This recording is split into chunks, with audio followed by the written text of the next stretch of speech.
तो बच्चों आज हम क्या पढ़ने वाले हैं। आज का लेक्चर हमारा है साइज ऑफ न्यूक्लियस। इससे पहले हम क्या पढ़ चुके हैं, तो हमने न्यूक्लियस चैप्टर को स्टार्ट किया था। हमने न्यूट्रॉन कैसे आया और एटम का मास कैसे निकाला जाता है, m1x1 + m2x2 अपॉन 100, ये भी हमने सीख लिया था। और क्लोरीन की बात हमने की थी, और उसके बाद हमने न्यूट्रॉन कैसे आया, कैसे चैडविक ने एक्सपेरिमेंट किया और न्यूट्रॉन को ढूंढा, ये भी हमने चर्चा कर ली थी। तो बच्चों अब हम आगे बढ़ने वाले कहाँ हैं, हम चलने वाले साइज ऑफ न्यूक्लियस पे।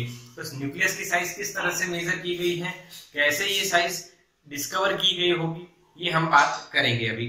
फिर हम इसके रेडियस का एक बहुत ही इंपॉर्टेंट इक्वेशन भी देखेंगे, जिससे कई तरह के आप सम्स भी सॉल्व कर पाओगे।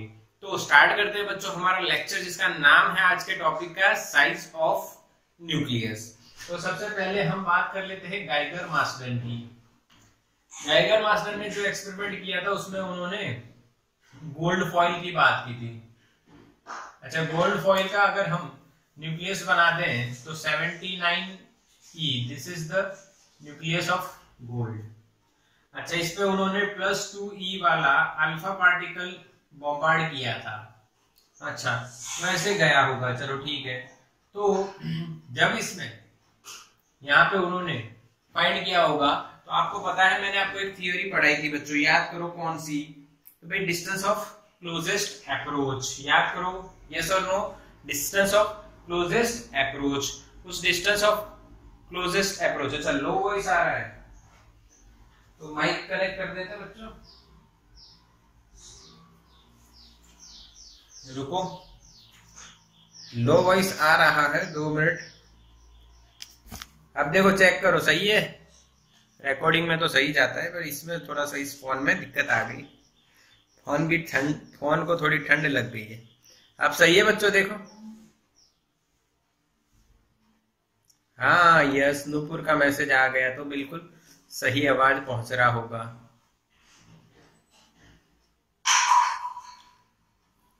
ओके, ठीक है, ठीक है बच्चों, यस यस, बिल्कुल क्लियर, बिल्कुल क्लियर। तो अब क्या आपको मेरी ये बात पूरी समझ में आ गई? डिस्टेंस ऑफ क्लोजेस्ट अप्रोच हम पढ़े थे, ठीक है, यहां से ये वापस घूम जाएगा। ये जो डिस्टेंस ऑफ क्लोजेस्ट अप्रोच आया था, ये बच्चों तकरीबन 4 × 10⁻14 मीटर आया। कितना है? 4 × 10⁻14 metre in the case of gold foil. अब इससे आप इसकी रेडियस का, न्यूक्लियस की रेडियस का आप अंदाजा लगाना चाहिए, तो आप कहोगे कि वो 10⁻14 मीटर है। इसमें हमने क्या कहा था कि भाई जो बिस्मथ है उसको 5.5 मेगा EV की जितनी एनर्जी रखो, तो वो अल्फा पार्टिकल निकालता है विद सम काइनेटिक एनर्जी, और वो अल्फा पार्टिकल न्यूक्लियस के बहुत नजदीक जाते हैं, जिसको डिस्टेंस ऑफ क्लोजेस्ट अप्रोच बोला जाता है। हालांकि ये फाइंड किया गया है, तो क्या ये करेक्ट रेडियस बताएगा? बताओ, ये जो बताएगा न्यूक्लियस की करेक्ट रेडियस बताएगा? यस और नो, यस और नो? नो, निकिता का आंसर है नो, बिल्कुल सही, निकिता का आंसर है। ये न्यूक्लियस है बच्चों, ये न्यूक्लियस है बच्चों। अगर इसकी रेडियस आपको जाननी है,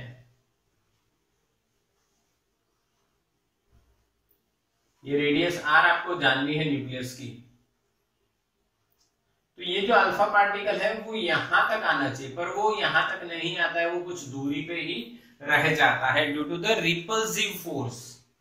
क्या होता है यहाँ पे बच्चों? Coulomb's repulsion. ओके, तो इसका मतलब ये जो वैल्यू आई है, असल में न्यूक्लियस की रेडियस उससे भी कम होनी चाहिए, उससे भी कम होनी चाहिए। क्या मेरी बात समझ में आ रही बच्चों? हाँ के ना, यस और नो? हाँ के ना? तो यहां पे आप ऐसा कह सकते हो कि ये जो डिस्टेंस है, इस डिस्टेंस के बाद जो रदरफोर्ड ने जो एक्सप्लेनेशन दी वो सफिशिएंट नहीं है, यानी उसकी कैलकुलेशन यहाँ पे अलग हो जाती है, क्योंकि ये अल्फा है। अल्फा पार्टिकल से आप रेडियस जानना चाहोगे तो आपको कम ही मिले, बी। बोलो क्लियर कि नहीं? हाँ कि ना मेरे बच्चों? यस और नो? यस और नो? बिल्कुल क्लियर? यस यस यस, बिल्कुल बिल्कुल समझ में आ गया आपको, मेरी बात बिल्कुल समझ में आ गई, क्लियर हो गई। जो हम डिस्कशन में ले रहे हैं बात, वो बिल्कुल क्लियर कर दो। अच्छा, अब क्या करना चाहिए? तो इसको ज्यादा नजदीक जाना है तो इसकी एनर्जी बढ़ा दो, और उसी तरह से आप अच्छा अप्रोक्सीमेशन कर पाओगे। क्या सटीक तो नहीं, परंतु अप्रोक्सीमेटली बहुत नजदीक जा पाओगे। क्लियर? यस और नो? ऐसे ही कुछ एक्सपेरिमेंट से साइज ऑफ न्यूक्लियस के लिए उसकी रेडियस का इक्वेशन बनाया गया। उसकी रेडियस का इक्वेशन बनाया गया बच्चों, रेडियस ऑफ न्यूक्लियस। ये हमें याद रखना है क्योंकि इसका कोई एक्सप्लेनेशन हमें एनसीईआरटी में नहीं दिया। हालांकि हम इसे प्रूव कर सकते हैं पर उसका कोई मतलब नहीं कहेगा। भाई तो रेडियस ऑफ न्यूक्लियस, कोई एक एलिमेंट मान लो XZA, इसकी अगर आप रेडियस की बात करो तो ये R बराबर R0 a⁻1/3। This is the equation.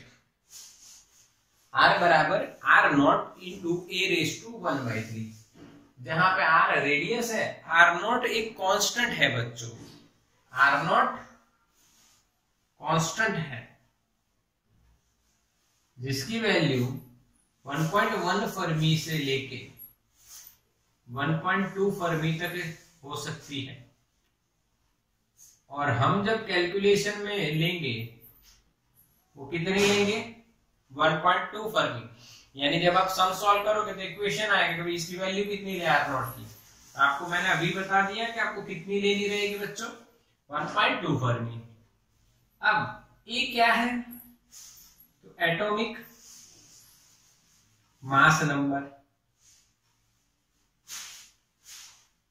Atomic mass number जो यहाँ पे आप लिखते हो ए ऊपर है, वही है एटॉमिक मास नंबर। और इसको आप बोल सकते हो neutron plus number of proton, n plus Z भी आप इसको ले सकते हो। बोलो क्लियर? तो आप रेडियस का इक्वेशन याद रखोगे, R बराबर R0 a⁻1/3। पक्का? यस और नो? यस, बिल्कुल पक्का सर, बिल्कुल समझ में आ गया कि रेडियस ऑफ न्यूक्लियस क्या है, R = R0 a⁻1/3। अब बात करते हैं आगे। अगर मान लीजिए हम लोग न्यूक्लियस को एक स्फेरिकल शेप माने, ये क्या है? न्यूक्लियस एक स्फेरिकल शेप माने और उसकी रेडियस अगर R है, तो क्या हम उसका वॉल्यूम लिख पाएंगे? तो वॉल्यूम क्या होगा? V 4/3 πr³। सही है ना? अगर न्यूक्लियस को स्फेरिकल शेप माना जाए तो उसकी वॉल्यूम कितनी हो जाएगी बच्चों? वो आपको मैंने यहाँ पे लिख के बता दिया, 4/3 है ये, 4/3 πr³। तो अगर R का इक्वेशन लिखो आप 4/3 पाई, तो ये हो जाएगा R0 का क्यूब इंटू A। बोलो समझ में आया बच्चों वॉल्यूम? हाँ के ना? यस और नो? वॉल्यूम क्लियर हुआ? 4/3 पाई इंटू R³। तो बच्चों R की जगह मैंने ये लिखा, इसका क्यूब करोगे तो इसका क्यूब होगा, पर इसका 1/3 है तो क्यूब रूट है, तो क्यूब करोगे तो cube root and cube cancel हो जाएंगे, तो हमें इक्वेशन मिलेगा ये। अब एक और बात, हम लोग सपोज करते हैं average mass of nucleon is m। तो मास ऑफ न्यूक्लियस अगर मैं लिखना चाहूं m, इतना लिखना पड़ेगा Ma। यस और नो? ये तीसरी बात हो गई।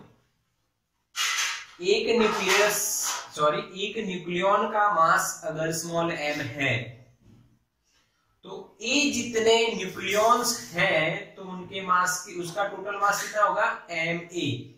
न्यूक्लियस का मास कितना होगा Ma। न्यूक्लियस के अंदर कौन होते हैं न्यूक्लियॉन्स। अगर एक न्यूक्लियॉन का मास आपको पता है, न्यूक्लियॉन का मास पता है, तो अगर न्यूक्लियस के अंदर A न्यूक्लियॉन्स है तो टोटल मास ऑफ न्यूक्लियस क्या हो जाएगा m इंटू A। अब आपको मास पता चल गया, वॉल्यूम पता चल गया। बताइए मास और वॉल्यूम को मिला के क्वांटिटी बनती है कौन सी? तो सबको पता है, वो होती है बच्चों density of nucleus. Density of nucleus. तो rho is equals to mass upon volume. Rho is equals to mass upon volume. बच्चों यहाँ पे मास का इक्वेशन जो ऊपर डिराइव किया वही Ma और volume 4/3 pi R0 cube into A। क्या सही है? क्या बच्चों A कट हो जाएगा? आंसर 3m अपॉन 4 पाई R0 क्यूब हो जाएगा। This is the equation. Yes और नो? चलो भाई, चलो बच्चों ब्रेक ओवर हो गई है, अब पढ़ाई करने का समय आ गया है। डेंसिटी इज इक्वल टू हमें मिल गया 3m/4 पाई R0 क्यूब। अब मेरी बात ध्यान से सुनना, क्या देखो 3m अपॉन 4 पाई R0 क्यूब का मतलब क्या है कि m भी constant, average mass of nucleon, nucleon यानी या तो प्रोटॉन या तो न्यूट्रॉन, दोनों का मास आपको पता है, मैंने बताया आपको। प्रोटॉन का मास न्यूट्रॉन से कम है, न्यूट्रॉन का 1.00866 और अपने प्रोटॉन का 1.00723। तो एवरेज उनका दोनों का कुछ ले लो मास, सपोज 1.00866 ही ले लेते हैं, ये कांस्टेंट। R0 इज 1.2 फर्मी, ये भी कांस्टेंट।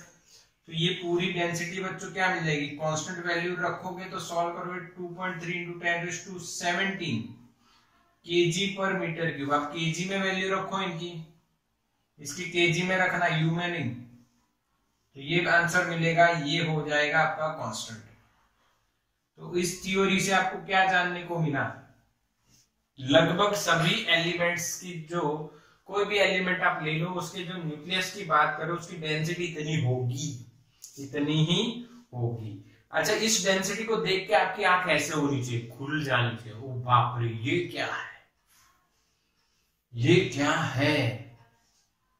बहुत जबरदस्त बात है बच्चों, ये कैसे? देखो समझना है आपको। वाटर की डेंसिटी कितनी है? 10⁻³ kg पर मीटर क्यूब, यानी 1 मीटर क्यूब में इतना वाटर होता है। सही है? होता ही है सर? हाँ आपकी बात सही है, इतना ही होता है। 1 मीटर क्यूब वॉल्यूम में इतना kg वाटर होता है। तो सोचो यहाँ पे क्या हालचाल है। 1 मीटर क्यूब में 2.3 into 10⁻17 टाइम्स, यानी density of nucleus is equals to 10⁻14 times approximately of density of water. ये कहां से निकाला हमने बच्चों? यहीं से 17/3 10⁻17/10⁻3 subtraction of power, we will get 10⁻14 rho of water. सोच लो अगर आपके हाथ में पानी है 1 मीटर क्यूब, मान लीजिए आपके पानी है आपके हाथ में, या आपके पास है कहीं पे टंकी वगैरह में है टंकी, तो 1 मीटर क्यूब का kg कितना हुआ? 10⁻3। पर इतने ही अगर पानी के न्यूक्लियस हुए, सिर्फ पानी के न्यूक्लियस, तो सोचो कितना kg मास हो जाएगा? 2.3 into 10⁻7। मेरी बात पल्ले पड़ रही है या बाउंस जा रही है? क्या मेरी बात समझ में आई? या बाउंस गई? यस, हाँ। मैं क्या कह रहा हूं वो समझना है।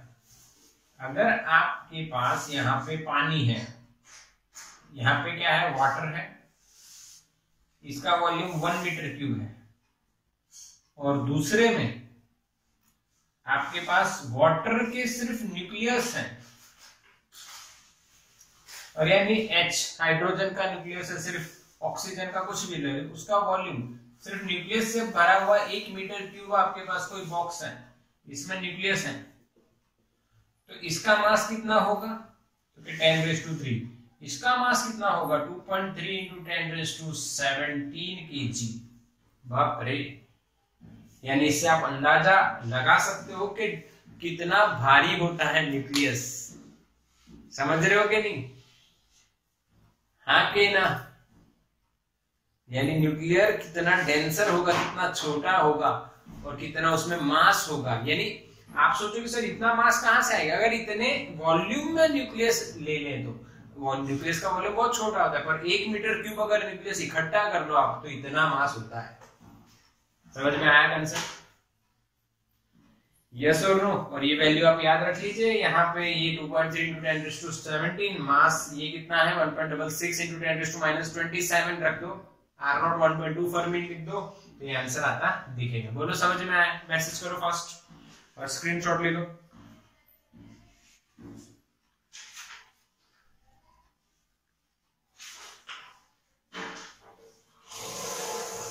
आगे ना,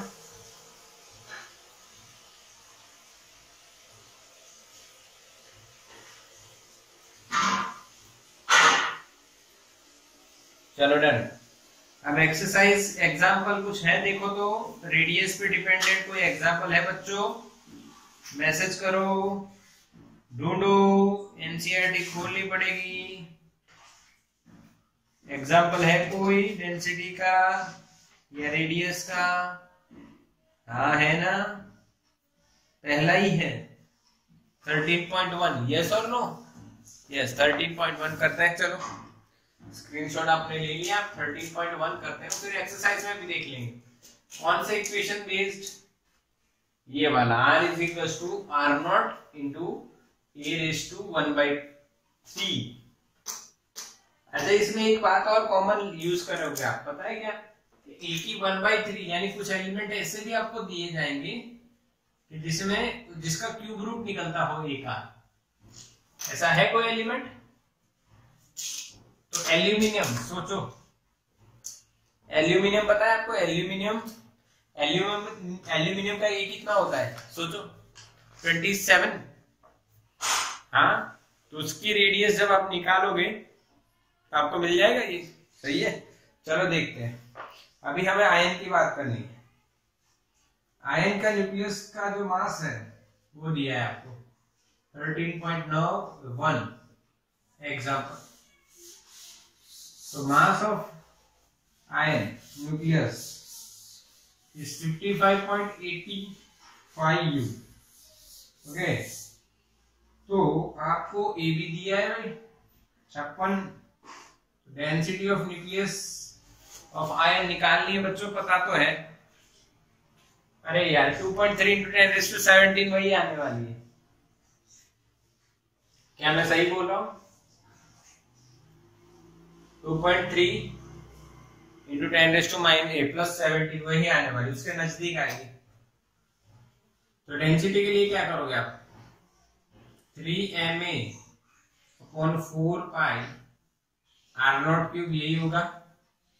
ये कैसे आया सर? अरे यार अभी तो करवाया था, एक कट हो गया था ना यहाँ पे। हाँ, एक कट हो गया था, परंतु यहाँ पे बच्चों ये न्यूक्लियर का मास है और ये किसका मास है?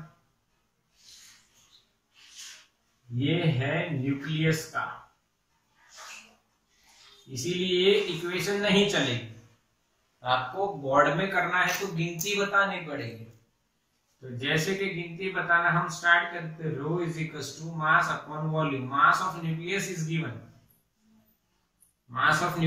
गिवन, अब देखो u में दिया है तो एक u रखना पड़ेगा आपको, कितना होगा, या u को kg में कन्वर्ट करोगे आप तो 1.66 इंटू 10⁻⁻27 kg हो गया एक u। इतना kg तो इतने u कितना, u का जो u दिए हैं जितने यूनिफाइड मास है उसको 1.66 इंटू 10⁻⁻27 kg से मल्टीप्लाई कर दो, आपको kg मिल जाएगा। वॉल्यूम क्या होगा, तो 4/3 पाई r क्यूब, 4/3 पाई r क्यूब, और r की जगह क्या लिखोगे आप, r0 क्यूब e⁻⁻³ और उसका क्यूब यानी a की वैल्यू बच्चों दी है 56, मास ऑफ Fe हमने लिख दिया, r0 की वैल्यू कितनी लेनी है 1.2 फर्मी, सारी वैल्यू रख दो, अप्रोक्सीमेटली आपको आंसर 2.3 इंटू 10⁻17 kg पर मीटर क्यूब मिल जाएगा। समझ में आया, हाँ कि ना, यस और नो?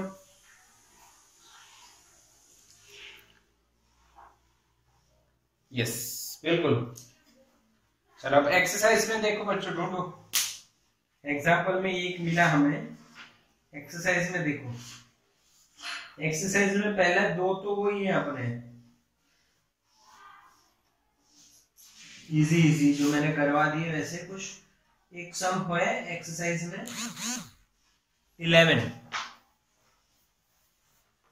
11 नंबर का, देखो एक्सरसाइज में है 13.11, गोल्ड दिया है EU 79,197, ये गोल्ड है। उसके बाद सिल्वर है, वो है, सॉरी सिल्वर का ऐसे नहीं है, AG है 47,107। तो find the ratio of nucleus radiuses और न्यूक्लियर रेडियसेस, रेशियो निकालना है। तो R gold upon R silver ये निकालना है आपको। आप लिखोगे R0 A⁻² gold 1/3 R0 A⁻1/3 of silver, R0 cut हो जाएंगे, A गोल्ड कितना है भाई 197, A सिल्वर कितना है 107, दोनों की 1/3 यानी टोटल रेशियो ले लो फिर 1/3 करो, 1.225 इज अवर आंसर। आप कहोगे सर आप तो बहुत बढ़िया कैलकुलेशन करते हो, नहीं बच्चों देख के किया है, आंसर पता था। तो क्यूब रूट कैसे निकालते हो, तो नजदीक का निकाल लो या टेक्निक देख लो, यूट्यूब पे मिल जाएगी, बिना कैलकुलेटर कैसे, अगर कैलकुलेटर का यूज कर रहे हो तो 2 time roots 4 times root 8 times root equals to, हाँ के ना, क्यूब रूट के लिए याद है कि नहीं, ये टेक्निक कॉमन टेक्निक है यूज्ड फॉर क्यूब रूट। 2 बार रूट निकालो, फिर 2 बार रूट, फिर 4 बार, फिर 8 बार, फिर इक्वल्स टू दबा दो, you will get the cube root. आ गया समझ में, बोलो समझ में आया 13.11। उसके बाद रेडियस के बेसिस पे कोई सम नहीं है, हाँ एक प्रूफ जरूरी है इसमें कि भाई 13.21 प्रूव करना है कि भाई उसकी रेडियस, उसका जो डेंसिटी है वो कांस्टेंट है। ऑलरेडी कर चुके हैं, यस और नो। एक्सरसाइज का 13.21 ऑलरेडी डन है भाई, डेंसिटी कांस्टेंट है, सब प्रूव करना है, यस और नो, यस। चलो ठीक, अब एक मैं एक्स्ट्रा करवाता हूं एक एग्जांपल। देखो हमारे पास एल्यूमिनियम है और टेरेलियम है, इनकी रेडियस का रेशियो निकालो। अब आप कहोगे सर ये तो ठीक है एल्यूमिनियम अभी बात करें, टेरेलियम कहां से आ गया, आ गया वहां से आ गया, अब क्या है, आप कैसे निकालोगे सॉल्यूशन। तो R aluminium is equal to R naught A aluminium raise to 1/3 upon R tellurium, R naught A raise to 1/3 of tellurium, ये कैंसिल। अब एल्यूमिनियम का तो आपको 27 पता है, यानी 27 का क्यूब रूट आप ले रहे हो। क्या टेरिलियम का पता है किसी को? टेरिलियम का ए कितना होता है? बैकग्राउंड में जाओ, गूगल पे सर्च करो, आंसर मिल जाएगा। देखो तो कितना है, कुछ स्पेशल है, डायरेक्टली जिसका क्यूब रूट निकलता होगा ऐसा ही होगा सर, और क्या आगे ना किसी ने नहीं देखा। अरे लिखो टेरिलियम एटॉमिक मास नंबर, आ जाएगा, तुरंत आंसर आएगा। क्या आ रहा है हो, सर्च करो जल्दी से। कई बच्चे सोच रहे हैं अगर हम सर्च करके बोलेंगे, आंसर लिखेंगे, मैसेज करेंगे तो सर कहेंगे आप बैकग्राउंड में जाते हो। अच्छा 127.6 आ रहा है, 126 आ रहा है। अगर मैं 125 कहता हूं, नजदीक वाला 125, तो आंसर क्या आएगा? 3/5। क्या बच्चों समझ में आया? यस और नो? अप्रोक्सीमेटली आंसर क्या आएगा? 3/5। कोई दिक्कत नहीं है कि नहीं है? यस और no?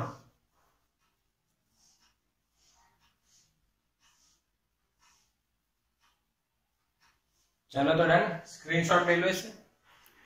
Yes yes, done done. तो बच्चों आगे बात करें, ये तो आपने स्क्रीनशॉट ले लिया साइज हो गई। अब हम बात करने वाले हैं next topic, binding energy. But binding energy से पहले मास एनर्जी समझना है। आइंस्टाइन की रिलेटिविटी थ्योरी को नाम को सुना होगा?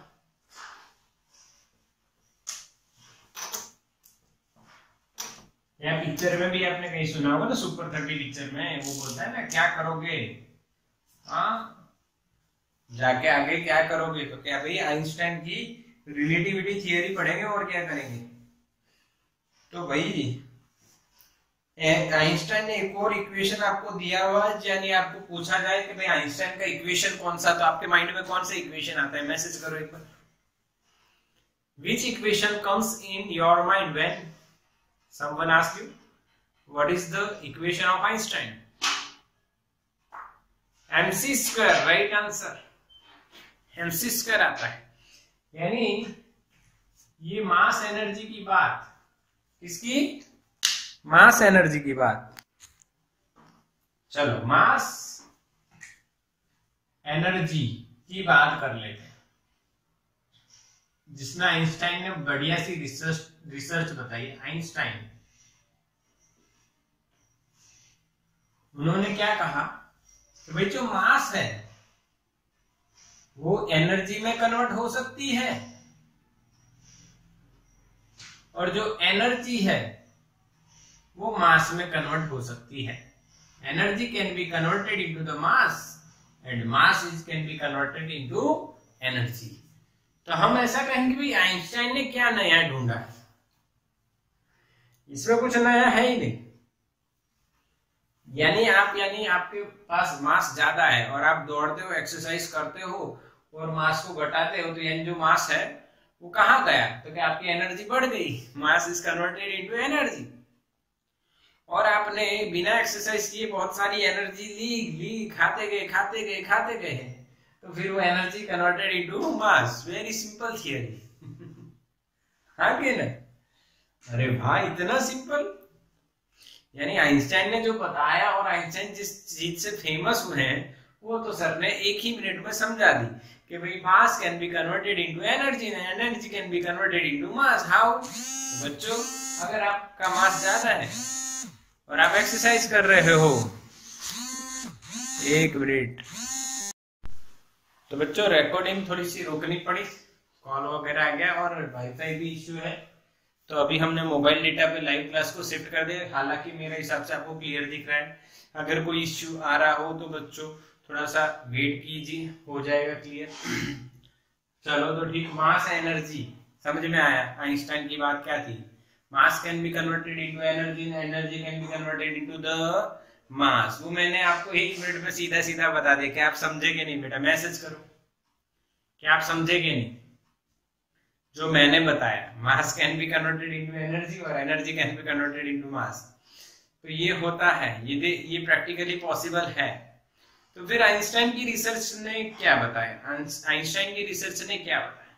तो देखो, आइंस्टाइन ने बात कर रहे हैं हम लोग किसकी? तो हम लोग बात करते हैं छोटे पार्टिकल्स की, प्रोटॉन, न्यूट्रॉन, इलेक्ट्रॉन, इनकी बात करते हैं। समझ में आ रहा है? अच्छा, हम लोग इसको अभी हटा देते हैं, ठीक है, इलेक्ट्रॉन। अब यहां पे अगर आपने न्यूक्लियस की बात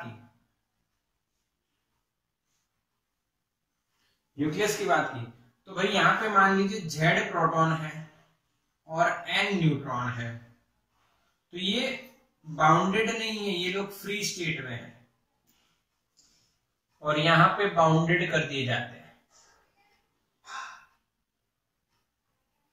अच्छा, समझ में आ रही है मेरी बात? हाँ के ना बच्चों? क्या क्लियर है? यस और नो? क्या मेरी बात समझ में आई है आप लोगों को? हाँ, अगेन नेटवर्क इश्यू आ रहा है बच्चों। तो बच्चों यहां पे आप क्या समझ रहे हो कि भाई फ्री स्टेट और बाउंडेड स्टेट, तकलीफ कहां पे स्टार्ट हुई और आइंस्टाइन का लॉजिक क्यों माना गया, कि उन्होंने एक इक्वेशन दिया, वो क्यों माना गया है? क्योंकि फ्री स्टेट और बाउंडेड स्टेट की बात करें, यानी कि प्रोटॉन और न्यूट्रॉन अगर फ्री स्टेट में हो, प्रोटॉन और न्यूट्रॉन अगर फ्री स्टेट में हो बच्चों, क्लियर सुनाई दे रहा है लाइव क्लास में? यस और नो? मैसेज करो फर्स्ट। यस, हाँ। अगर प्रोटॉन और न्यूट्रॉन फ्री स्टेट में हो, फिर उनको बांध के न्यूक्लियस बना दिया जाए, अगर वो बंध के खुद अपने आप से या नेचर में किसी तरह से बंध के न्यूक्लियस बन जाते हैं, तो क्या देखा गया? कि यहाँ पे मास ज्यादा था और यहाँ पे मास कम आता है। यानी कि इसका मतलब क्या है पता नहीं, पर ऐसा हुआ। यानी अगर मैं मास ऑफ न्यूक्लियस को m लिखूं और मास ऑफ प्रोटॉन्स तो ZMP, क्या सही लिखा मैंने? This is the mass of proton. एक प्रोटॉन का मास MP, तो Z प्रोटॉन का ZMP, प्लस न्यूट्रॉन के नंबर होते हैं n और एक न्यूट्रॉन का मास होता है Mn। एक न्यूट्रॉन का मास Mn, तो n न्यूट्रॉन का NMN। यस और नो? यानी ये क्या है? तो कि भाई ये है फ्री स्टेट में प्रोटॉन और न्यूट्रॉन का टोटल मास, और वही न्यूट्रॉन और प्रोटॉन अगर बन जाए और न्यूक्लियस बन जाए तो उसका मास आ गया m। और प्रैक्टिकली देखा गया कि फ्री स्टेट का जो मास है वो न्यूक्लियस के मास से ज्यादा होता है। यानी जब नेचर में प्रोटॉन और न्यूट्रॉन मिलकर न्यूक्लियस बनाते हैं तो उनका मास घट जाता है, टोटल मास घट जाता है, यानी मास चेंज हुआ। यस और नो? उसको आइंस्टाइन ने बोला mass defect, delta M। ZMP plus NMN minus M is called mass defect. समझ में आया बच्चों? ये देखा गया और इसका कारण किसी को नहीं पता था। हाँ, आइंस्टाइन ने बताया। यानी आइंस्टाइन की थ्योरी के पहले क्या होता था कि भाई इसकी जो एनर्जी है और इसकी एनर्जी है, वो एनर्जी में से सिमिलैरिटी नहीं थी। इसकी एनर्जी अलग है और इसकी एनर्जी अलग है। But according to law of conservation of energy, कोई भी प्रोसेस हो फ्री में से बाउंडेड में आए तो एनर्जी तो कंजर्व होनी चाहिए। पर यहाँ पे क्या देखा गया? एनर्जी कंजर्व नहीं होती है, एनर्जी कंजर्व नहीं होती है बच्चों। यही, चलो ठीक बच्चों, सुनाई दे रहा है? समझ रहे हो मेरी बात? आइंस्टाइन ने जो बताया वो समझ में आया कि नहीं? यानी दुनिया की प्रॉब्लम, दुनिया को ये पता चल रहा था, सभी साइंटिस्ट को ये पता चल रहा था कि इस तरह से न्यूक्लियस बनता होगा और ये डिफरेंस आ रहा है और एनर्जी इन दोनों की सेम नहीं मिलती है। तो आइंस्टाइन ने क्या बताया कि जो एनर्जी आ रही है वो मास चेंज होने के कारण आ रही है, यानी जो इसमें मास का डिफरेंस बनता है वही एनर्जी में कन्वर्ट हो जाता है। अगर वो मास डिफरेंस वाली energy law of conservation of energy में आप ऐड कर दो दोनों की साइड, यहाँ पे भी मास डिफरेंस की एनर्जी अगर कैलकुलेशन में ले लो तो law of conservation of energy सही हो जाता है। समझ में आई मेरी बात? हाँ के ना? यस और नो? पहले क्या होता था, इसकी एनर्जी अलग इसकी एनर्जी अलग, तो यहाँ पे मान लीजिए एनर्जी ज्यादा है, यहाँ पे एनर्जी कम आती है। यहाँ पे जो एनर्जी कैलकुलेट की, energy in free state calculate की, वो एनर्जी इन बाउंडेड ज्यादा आई, पर एक्चुअली में law of conservation of energy होना चाहिए। तो ये इक्वल कब हुई? जब यहाँ पे हमने energy of mass defect add कर दी तो ये दोनों इक्वल हो गए, यानी law of conservation of energy यहाँ पे फॉलो हुआ। यस और नो? समझ में आई मेरी बात? हाँ के ना? मैसेज करो फास्ट। बाउंडेड स्टेट में एनर्जी कम मिली, फ्री स्टेट में एनर्जी ज्यादा है। जितने प्रोटॉन न्यूट्रॉन की बात करें उनकी बात चल रही है, यहाँ पे भी वही है, पर यहाँ की एनर्जी ज्यादा है, यहाँ की एनर्जी कम। और आइंस्टाइन ने समझाया कि भाई यहाँ पे आने से मास चेंज होता है, और अगर वो मास डिफेक्ट के अनुसार कोई एनर्जी आप कैलकुलेट करो और वो एनर्जी रख दो इस साइड, तो दोनों एनर्जी सेम आ जाती है, यानी law of conservation of energy सही हो जाता है। यानी ये जो एनर्जी है इसको बोला गया बाइंडिंग एनर्जी ऑफ न्यूक्लियस, और वो लिखी गई ईबी और डेल्टा mc स्क्वायर। ये इक्वेशन आइंस्टाइन का आपको याद होगा, E is equal to delta mc square. Delta m क्या है बच्चों? मास डिफेक्ट, यानी बाइंडिंग एनर्जी किसको बोला गया है? Energy equivalent to mass defect. जितना मास में चेंज आया उसके अनुसार जो एनर्जी बनती है उस एनर्जी को बोला गया binding energy of nucleus. EB is binding energy delta mc square, where c is speed of light in a free space 3 into 10 raised to 8 meter per second। बोलो बच्चों, क्या समझ में आया बाइंडिंग एनर्जी? हाँ कि ना? बोलो, मैसेज करो। क्या आपको क्लियर हुआ बाइंडिंग एनर्जी क्या है मेरे बच्चों? यस और no? Energy in bounded state delta mc square due to mass defect. हाँ कि ना? यस और नो? यस, बिल्कुल समझ में आ गया। अच्छा, अब आप ये बात समझ गए कि बाइंडिंग एनर्जी किसको बोला जाएगा? Energy equivalent to mass defect is called binding energy. तो हम इसकी यूनिट्स की भी बात कर लेंगे। यूनिट्स क्यों लिखे हैं मैंने? तो यूनिट्स एनर्जी का तो जूल होता है, अगर छोटी एनर्जी है तो ईवी होता है, पर यहां पे प्रैक्टिकली बात करें तो इसका यूनिट होता है मेगा ईवी। कितना होता है इस एनर्जी का यूनिट बच्चों? Mega EV. समझ में आया कि नहीं? यस और नो? मेगा ईवी में होता है। हालांकि छोटी एनर्जी ईवी में गिनते, ये भी सबको पता है, ये जूल होता है ऐसा यूनिट, ये भी पता है। ईवी छोटी एनर्जी को बोला जाता है, पर यहाँ पे जो एनर्जी आएगी जो मास डिफेक्ट के कारण आ रही है उसको हमें मेगा ईवी में आंसर आता है, इसीलिए उसको मेगा ईवी बोला जाता है। ठीक है, समझ रहे हो? समझ रहे हो? अच्छा, उसके बाद बच्चों एक क्वेश्चन ये आता है, इसका मतलब क्या है समझना। Z प्रोटॉन और N न्यूट्रॉन अकेले अकेले थे तो उनको बांध दिया, यहाँ पे इनको बांध दिया, तो बांधने में कितनी एनर्जी आई? Delta mc square. इसका मतलब इनको अलग करना है तो भी इतनी ही एनर्जी लगेगी। यस और नो? बाइंडिंग एनर्जी का मतलब तो यही है ना, if you want to separate proton and neutrons from nucleus then we have to apply this much of energy. अच्छा, पर आप क्या देखते हो कि जेड और एन तो चेंज होते रहते हैं सबके लिए, सभी एलिमेंट के लिए अलग अलग होते हैं। तो एक न्यूक्लियॉन, इन दोनों को कंबाइनली क्या बोला जाता है, न्यूक्लियॉन। एक न्यूक्लियॉन को निकालने के लिए कितनी एनर्जी चाहिए, तो उसको बोला गया है बाइंडिंग एनर्जी